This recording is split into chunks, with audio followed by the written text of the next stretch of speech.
trying to make his way home, trying to make his way home, back up to heaven all alone.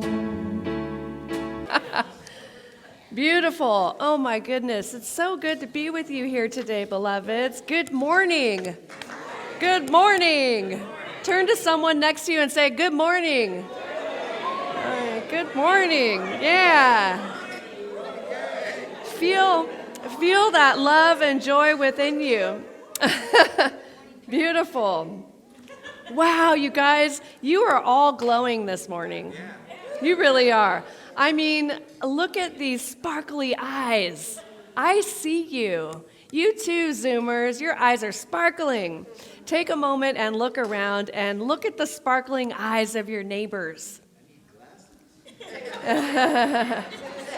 I can't see your sparkling eyes, honey.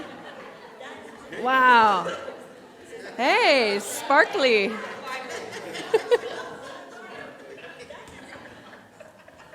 Wow, your eyes are sparkling, we're alive, and we're glowing. We are filled with the goodness of God. We are each radiating our spiritual magnificence. Woohoo! Yes.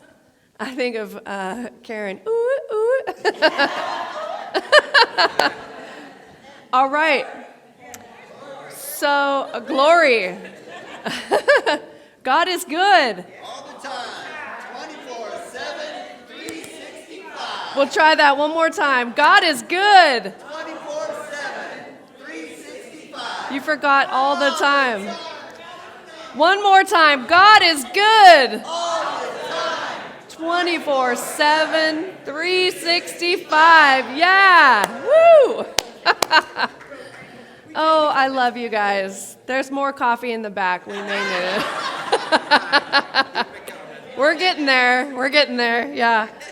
Hey, has anyone ever said this to you? You are glowing. No, Jim, you are glowing. And now they have said it.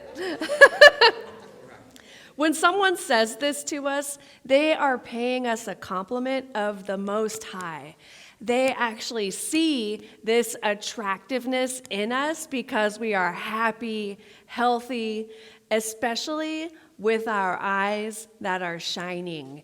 And you know it when you have it, right? You leave the house and you're excited about life and you're ready to do what needs to be done through and as you, and it is good, and it's a good day, and you have that within you.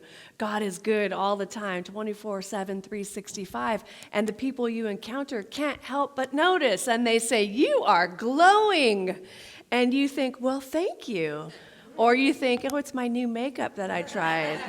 No, it could be that, and you're glowing, you're radiating with this goodness of the divine, your spiritual magnificence. So we're going to call this your spiritual glow. Okay, so you have your spiritual glow. Now, I remember my very first experience with the spiritual glow. I was in a 12-step program, and I was cultivating a relationship with the God of my understanding, and at one point, I felt like I had a secret. I had this secret that I recently discovered, which was spirit in my life. And it was my relationship with it that was getting better and better with each day. It loved me so much, and it wanted me to experience a life that I loved, not hungover, right? It wanted me to experience a life that was free from addiction. It wanted me to live and laugh and not be so focused on not taking a drink the next day, Like that was the main focus. But this thing wanted me to feel the love, and it had a purpose for me. And there was something for me to do that only could be done through me in the way that I could do it, right? And I stepped into that, and I felt like I had this secret. So much so that whenever I met someone new, I would just be like, hi. feeling that radiant shininess, It was like life is so good, and Too strong, right? Yeah. I was in the flow. I was in the flow, right? I was in this divine river of goodness that was easy and effortless, and it was filled with joy and grace and beauty, and I'm still in that flow today. And so are all of you. And so are all of you because you are here today. You got up this morning and something inspired you. Let's call it the divine. It inspired you to come up and come over here, even though it was a little foggy, maybe it was a little cold. You wanted to get up and get in here. That's God. That's spirit that is nudging you from the inside, whether it's to come and hear the message or to see your friends that you haven't seen in a while or to hear that beautiful music or to hear the music that Travis is going to play later for us. Whatever it is, that's the divine that is nudging you forward, and it's always happening. And so we have our spiritual glow, and maybe we're coming into the service to polish it up a little bit, Maybe we're feeling a little bit dull, and we need to just get that sparkle going again. And, well, it's working, because you guys are sparkling. Yeah, you really are. So this week, I experienced something that I'm sure many of you know about, but it was so relevant to the talk today, and it was the golden hour. Are any of you familiar with the golden hour? So it's a wonderful phenomenon, and it occurs 1 hour before sunrise and 1 hour before sunset. Now, this is an hour in the day where the sunlight turns magical. It is magical and wonderful to behold. So the sun is just above the horizon, and the sun rays impact the earth at a lower angle, and so the rays have to travel through more of the earth's atmosphere before they can reach us. So on their way to the earth's surface, they encounter all the particles like dust and water droplets, which filter the sunlight, ultimately making it less bright. Now, this process also adds more indirect light to the mix, softening contours and reducing the contrast. So it creates like that little misty, soft glow in the air, and it is gorgeous, stunning, right? So the thicker layer of atmosphere that the sunlight has to pass through scatters the wavelengths of the blue and violet light, and that allows more of the golden into the spectrum that reaches the earth. This is the science, and that's it for today. It's like, whoa, wait a minute. This time of day is very popular for photographers and filmmakers, right? So friends, yeah, there's a reason for me sharing that. This is your golden hour. This is it. Your glow is happening right here and right now, and Spirit wants to shine its light through you here and now, today, in this moment, not tomorrow, not next week. It's not that your light was already golden and now you're not. The light is within you, and this is your golden hour. This is the only time we have. And so we are called to do and be what makes us come alive. What lights you up? What excites you, And that is what we're talking about today. So the question that we want to be asking ourselves is, what is my reason for being? This is a question, my friends, that our curious minds would love to answer. However, it's not a question for the intellect. It is answered by the soul. It's answered by the soul. So as we dive into a journey of self-discovery, we find within us what truly makes us come alive. So it's really about us considering, what is my purpose? What are the unique gifts that I bring? Because everyone has something that they bring to the table. And now, here's something that is going to really blow your minds. Your purpose can change. Yeah, right? Your purpose can change, At one point in your life, your purpose may be one thing, and then years later, it transforms because we're always becoming, we're always evolving.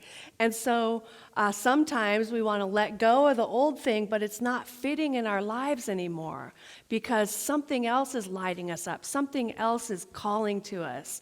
Now, this is not saying, yeah, go be scattered, start up like 400 things and don't finish them.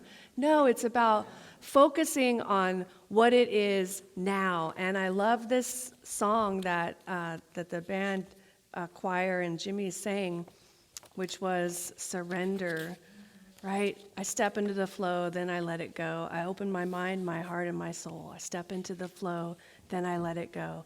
I open my mind, my heart, and my soul. Wow. Those are powerful words and such a great chant to use on many occasions, right?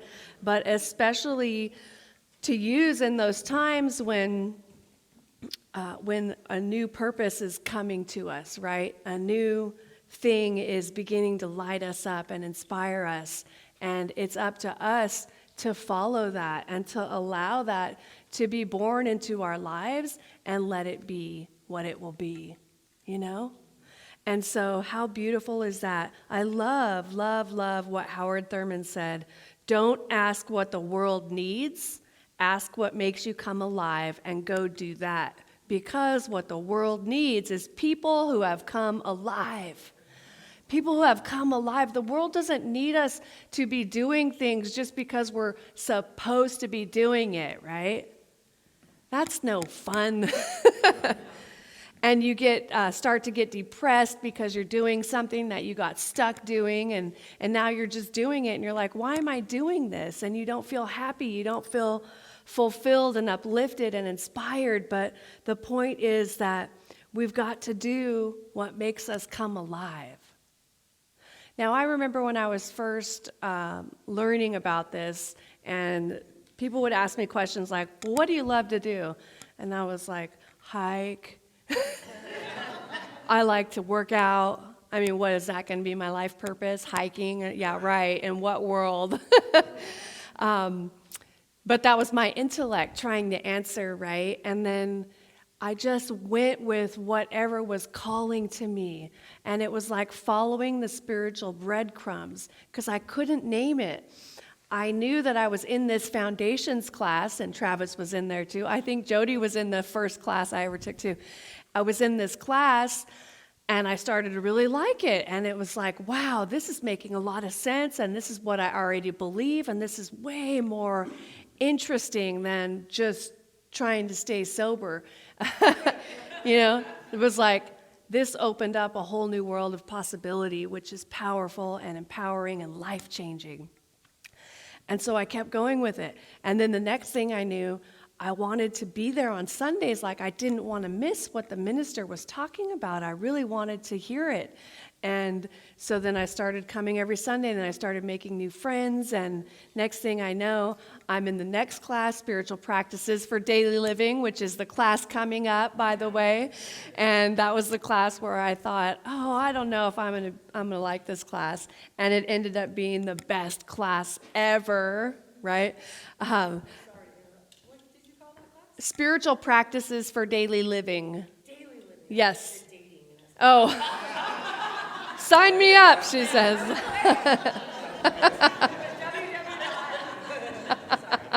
She's writing out her check.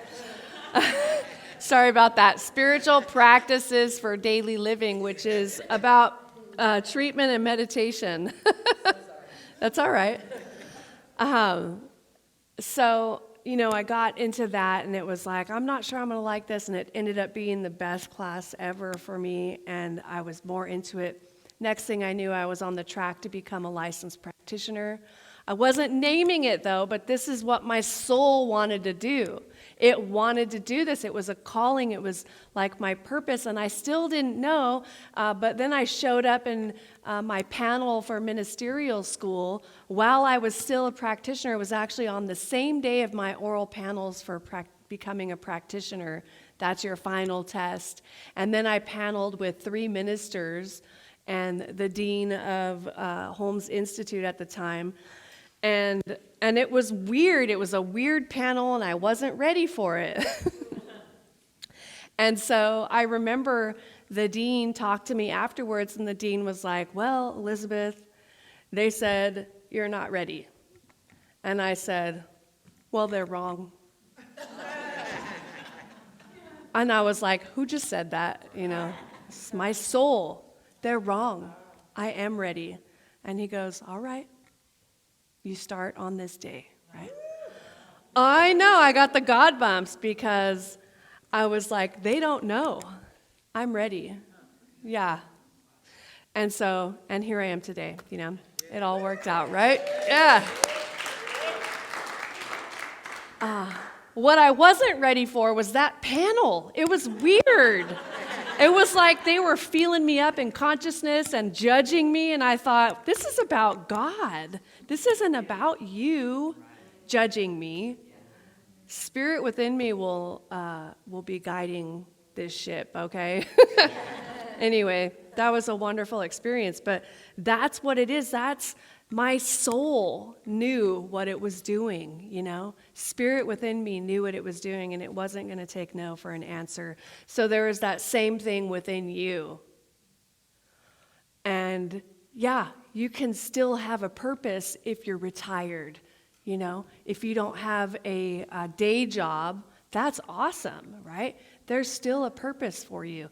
That purpose might be around your grandchildren and being the best grandparent that you can be, or, you know, whatever it is. There are so many different things, right?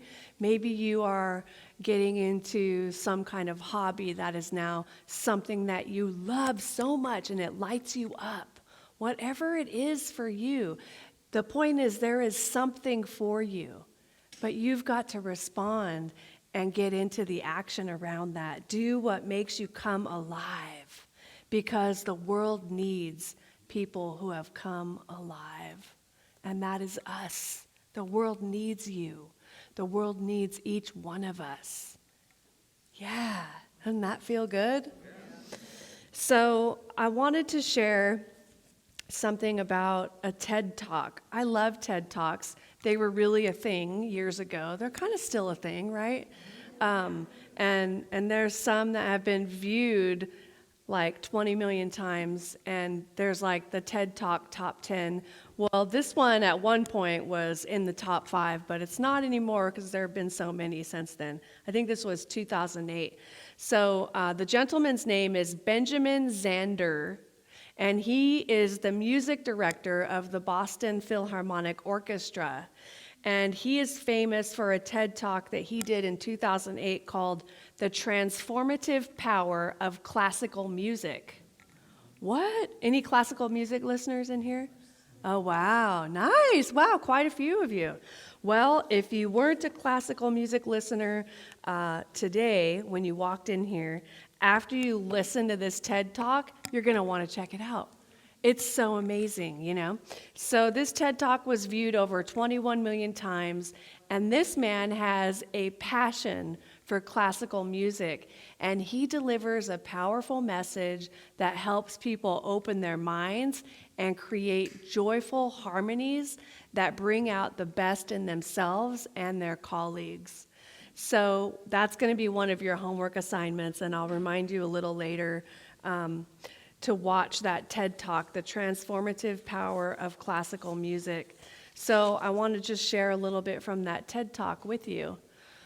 Now, he said that he had the most amazing experience. He was 45 years old, and he'd been conducting for 20 years, and he suddenly had a realization. He, as the conductor of an orchestra, doesn't make a sound, right?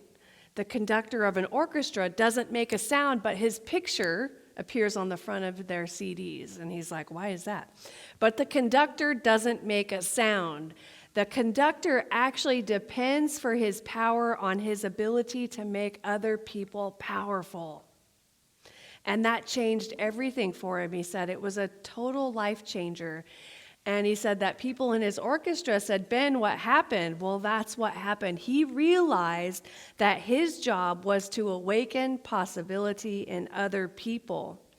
And he said, now, of course, I wanted to know if I was doing that. How do you find out? You look at the eyes of the people in your orchestra. If their eyes are shining, you know you've done it. You could light up a village with the eyes of these people when they're feeling it and feeling that power. And this is so beautiful. This reminds me of us here, right? Living in the power and the glory of good. Every time Tony says glory, I know I'm reaching her. When I look out at you and I see your eyes sparkling, I know that I'm reaching you, that there is a joy that is lighting up within you, whether you're conscious of it or not. Something is happening. It is spirit that is coming up, right? It's being awakened within you, and you are on fire for this thing called life and not afraid to show it. Can I get an amen?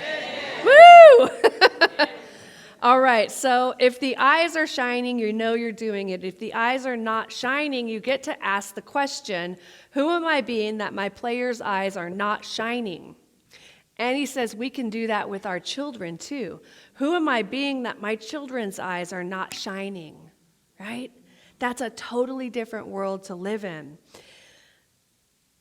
And so he says that he has a definition for success. It's very simple. It's not about wealth and fame and power. It's about how many shining eyes I have around me. Powerful, right? Now, we can all have this in our lives. Are the people who are around us, are their eyes shining? And if not, who am I being? Who am I being that is not causing eyes to shine? Whoa, right? There's a big responsibility in that. But that's kind of cool, because doesn't that sort of take you out of yourself and take you out of whatever pettiness or things you don't like? You know, we've got the rackets that we run. Oh, you leave your shirt over there all the time, or why are there dishes in the sink? Or why are you making that face? Who am I being that is doing a thing to that person over there that's causing them not to have their eyes shine? Who am I being? Isn't that powerful? I love that. And so he also shared, you've got to listen to this TED Talk. It is really, really good. There's so many great and rich lessons in it. And especially at the end, you will want to turn on some classical music. It's amazing because this guy is powerful. He's doing what he loves. And it's so inspiring that he makes you want to do it too. Isn't that cool? So he left us with one last thought. He said there was a woman that he knew who survived Auschwitz and was one of the rare survivors. Now she went and she was 15 years old and her brother was 8 and the parents got lost. And she said, when we were in the train going to Auschwitz, I looked and saw my brother's shoes were missing. And I said, why are you so stupid? You can't even keep your things together, for goodness sake. The way an elder sister might speak to a younger brother. But that was the last thing she ever said to him. He didn't make it out. I got God bumps. She said, I walked out of Auschwitz into life and I made a vow. And the vow was, I will never say anything that couldn't stand as the last thing I ever say. Can we do that too?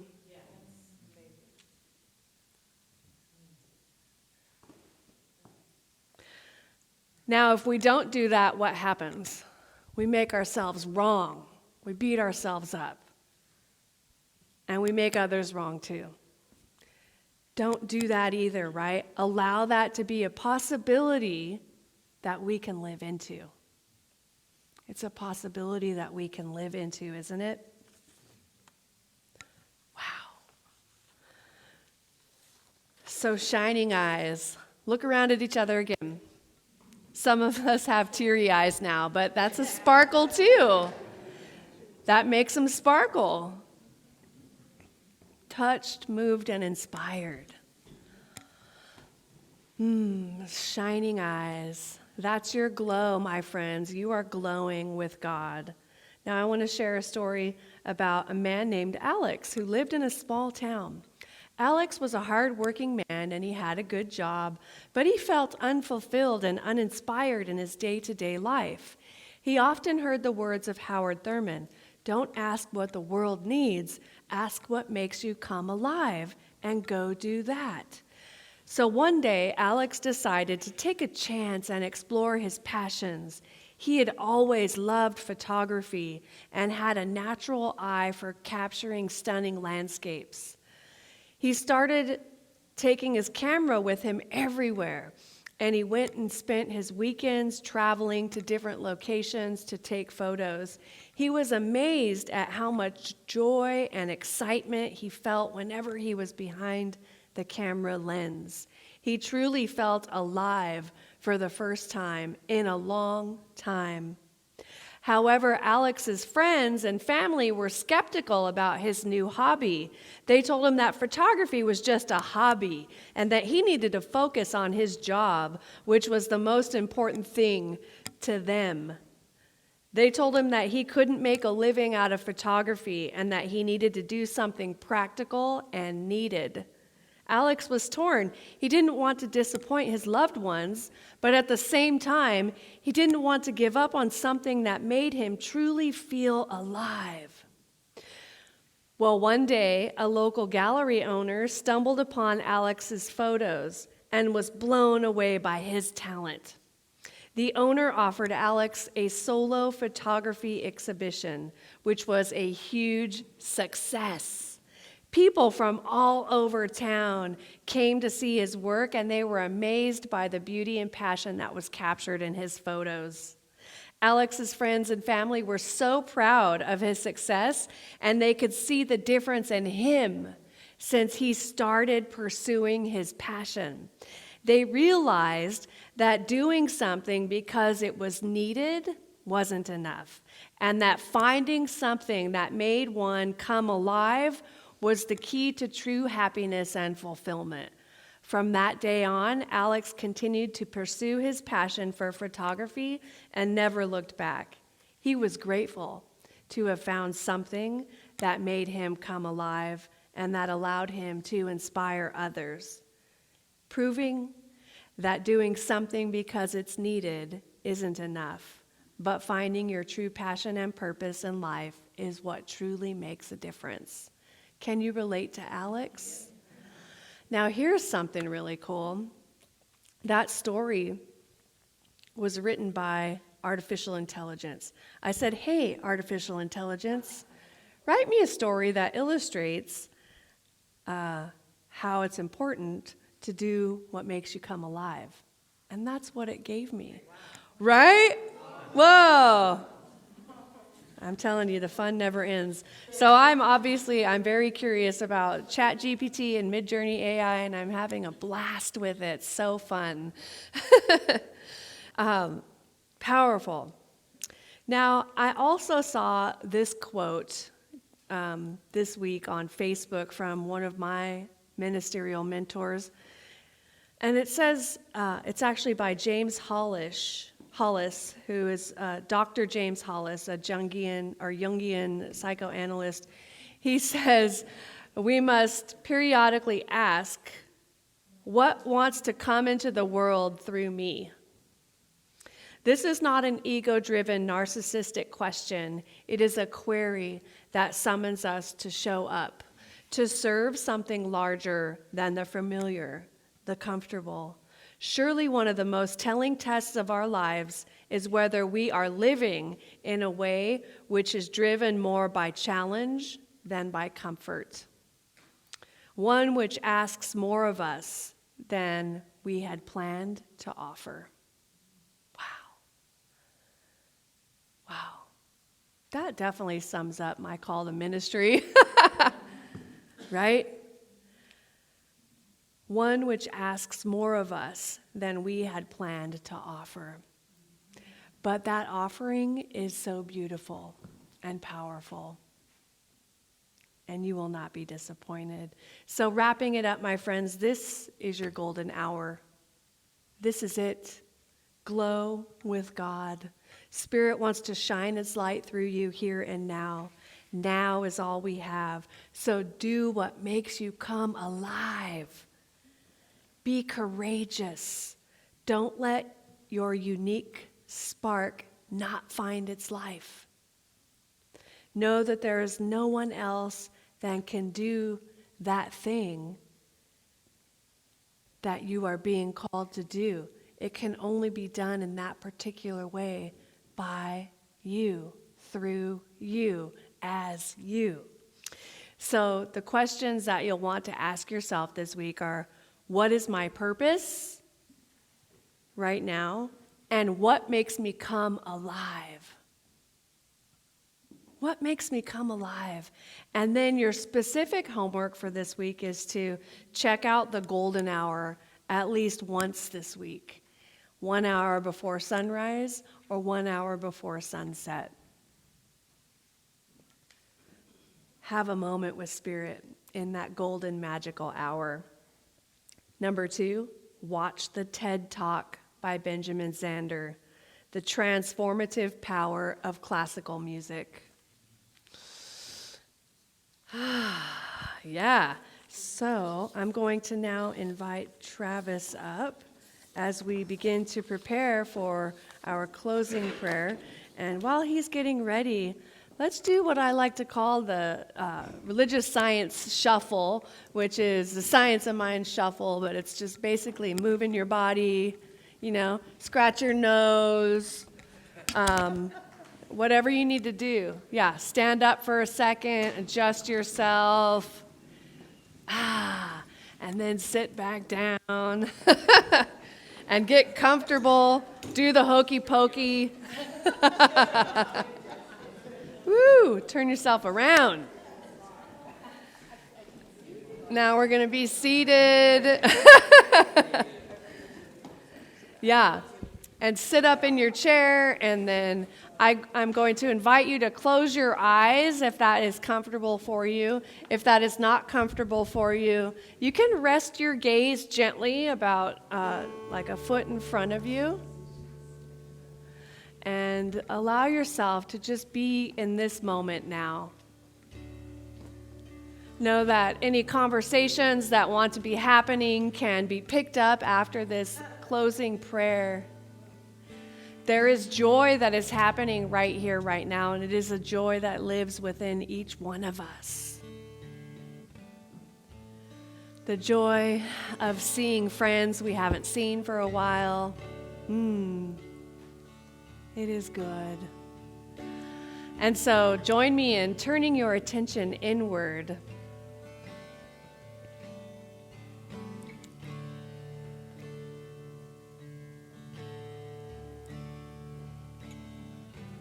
And allow that music, the sound of the guitar strings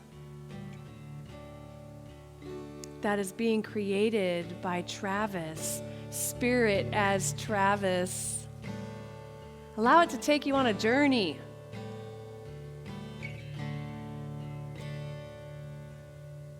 A journey inward to the deepest place within you.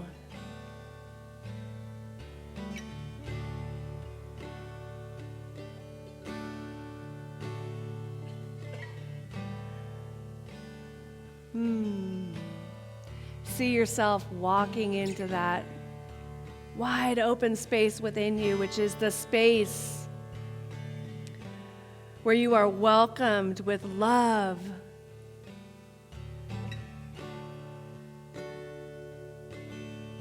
It's like a coming home. We're coming home to the truth of who we are. And that truth and that space is right within us.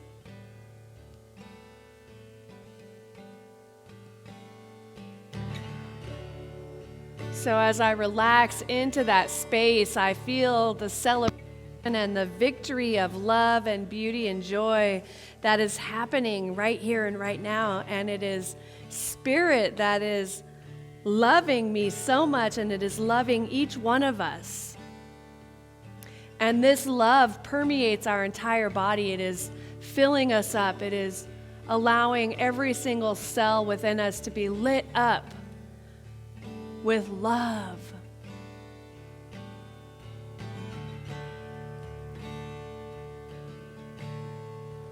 And I know there's only one life. That life is God. That life is perfect, and that life is my life now.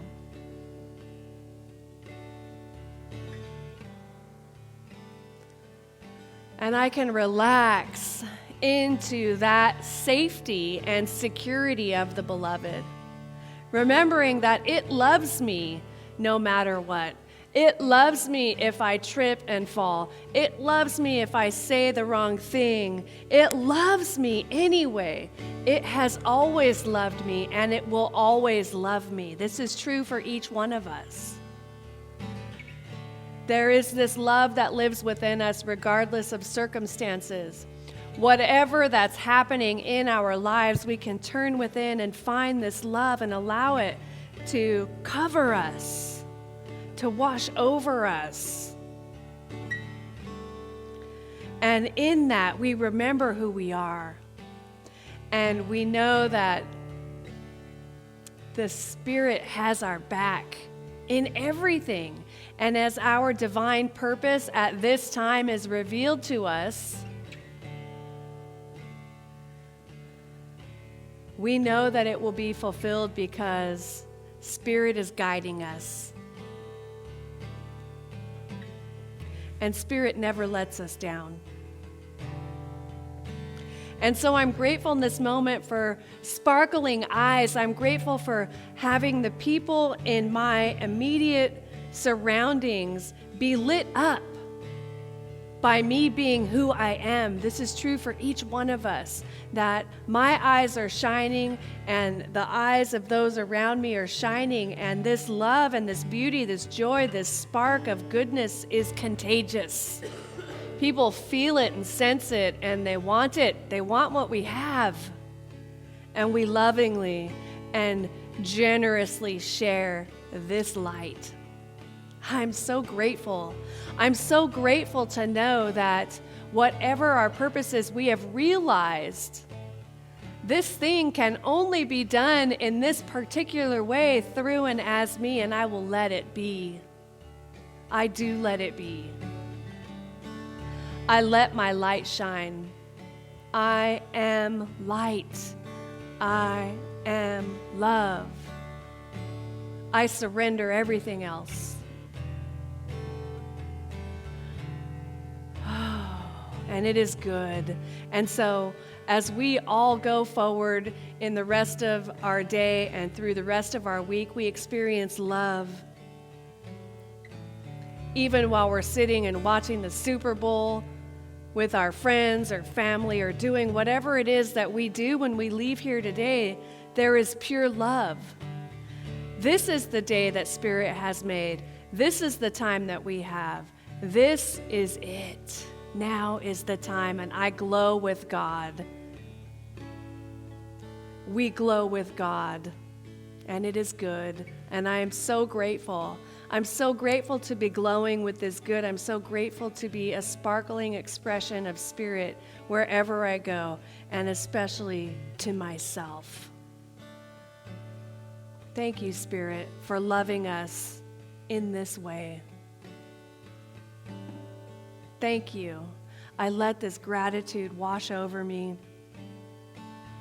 And in this beautiful appreciation, I know I can release this prayer into that loving and creative action of the law, where I know it is manifest, because that's the way the law works. It is spoken and it is done. And I let it go and I let it be. And so it is.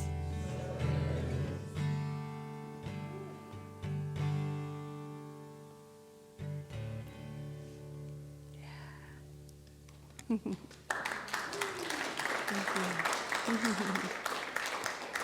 you.